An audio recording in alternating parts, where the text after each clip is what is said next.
Oh, land ahoy, mateys. Look at this beautiful little village. Probably took you guys 20 years to dig out this hole and put water in it. And to get a sheep that's a friend that grooms the grass, 15 years. And to build these wonderful housing units. Gosh, it must have taken you guys centuries. Well, don't mind me. I'm just gonna spawn in my nice, beautiful wheat farm right here. Thank you very much. It'd probably take you guys 50 years to do something like this.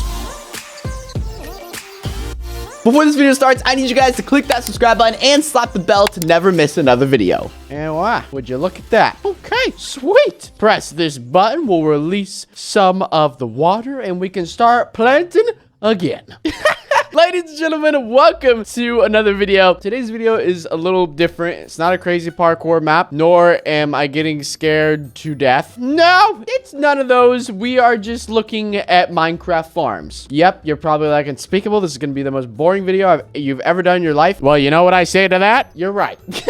No, I'm kidding. These are some really cool farms. And if you guys like surviving in Minecraft or just playing like actual Minecraft, I guess, like other than like adventure maps and tons of other things, if you like actual Minecraft and the aspect of Minecraft and making things and all that stuff, then I would recommend watching this video because you could probably learn some really cool farms. And if you don't want to learn the farms, you can just install the Instant Farms function pack and you can get all these farms instantly in your Minecraft world, literally within seconds. This is our first farm right here, and looks like the sheep is already loving it. It's a very simple farm. Now, I consider this farm a semi-automatic farm. Reason being is because it's kind of automatic, but it's not fully automatic. Because you do have to go into the farm and replant all the seeds. If you don't do that, nothing's going to grow. But then whenever all the seeds are full, these things will activate and wadi-da-da-da, everything will end up in this chest. We also have a beetroot farm. We can literally just spawn in farms like that. And then you press this button, it will let go of some of the water or all of the water. It's pretty much the same thing. This is pretty much the same concept of a farm. You can see there's also hoppers all in the middle. Now,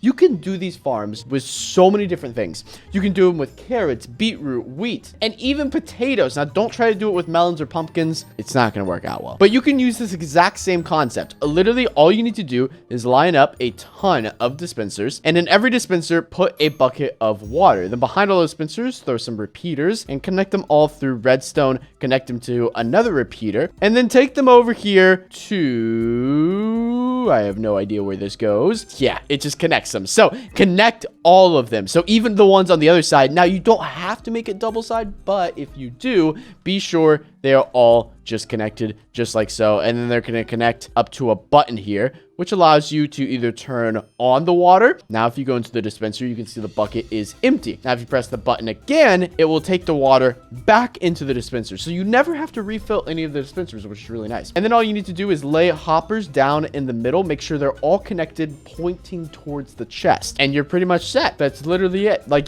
there's nothing else. It is so easy to make a farm like this. And oh my gosh, it will help your life. Let me show you guys the carrot farm and function potato and the potato farm. So you can see that the potato farm, well, that's a lot of potatoes. The potato farm and the carrot farm right here is exactly the same. They're both the same as the wheat farm and the beetroot farm. That's because you don't really need to change anything. You can really plant anything in here except for like melons, pumpkins, and like cacti and stuff. And like sugarcane. Sugarcane wouldn't work too well. I don't think it would work very well. Let's get to a little more of an advanced farm. Let's go to a melon farm. So this is when it gets a little more intense. Now, this is a huge farm. The way this farm works is, honestly, I have no idea. I'm just gonna look at it and tell you guys what I see. All right, so I see some pistons, a redstone torch, and redstone. And that's about it. I'm kidding. Basically, what this is, you have a bunch of different layers, and they have water flowing down them constantly because that will push all the melons down to the middle, which will push them all into the hoppers and then into the chest. You also have all these pistons. Now, all these pistons are set up to where exactly where the melons will grow. Now, they're all connected together, and I believe they're on a timer, and like every 60 seconds, maybe 2 minutes, they will just all activate and push away any melons that have grown, because melons grow much differently than carrots, wheat. They don't have stages. It's either they're fully grown or they're not grown. You know what I mean? You know what I mean? Hopefully you know what I mean. Yeah, you probably know what I mean. Let's go down here and see if we can find any. Oh, I just saw the pistons activate. I don't know if you guys saw that. But I'm not seeing any melons that have activated. I mean, it's literally been like 10 seconds since there was like 50 of them in here. But yeah, you can probably see the hoppers. Oh my gosh, there's 50 in that one. Yeah, the hoppers are just getting full of melons, and I'm sure the chest is, yep, looking nice. If we spawn in a pumpkin farm, we should see the exact same thing. It's literally the exact same farm. It's just a different seed. That's the only difference. It works the exact same way. There's no difference. It's just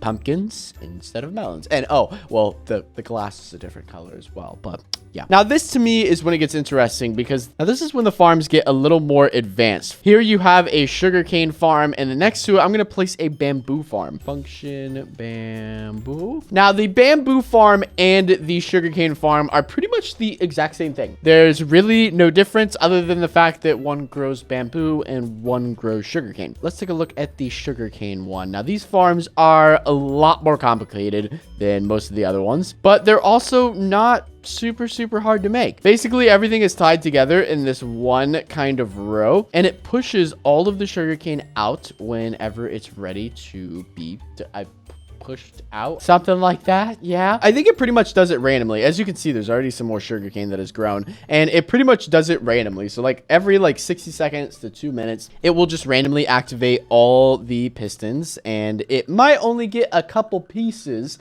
but everything else is still going to be growing. See, it just did it, and everything's going to float down here to the bottom and float into the large chest. Now the one with the bamboo is literally the exact same thing. You just saw it activate right there. Literally the exact same thing, no difference. It's just bamboo instead of sugarcane. Oh, and it's on grass instead of sugarcane being on sand. But yeah, that's about the only differences. Now we have a cactus farm. Now this is actually one of the easiest farms to make. It's fully automatic. This farm, you can make it, set it down, and you would never have to touch it again unless a creeper blows it up. And also, there is no redstone used to make this farm unless you want to go like super crazy on like the hoppers and chest stuff, but it's not needed to have any redstone. This farm is very simple. Let me show you guys. So as you can see, all the sand is floating, and you're probably like, oh, what? Well, there's actually pieces of string under here. You can kind of see here. You can probably see it better. Yeah, there you go. You can see all these pieces of string, and these hold up the pieces of sand. And then on top of the sand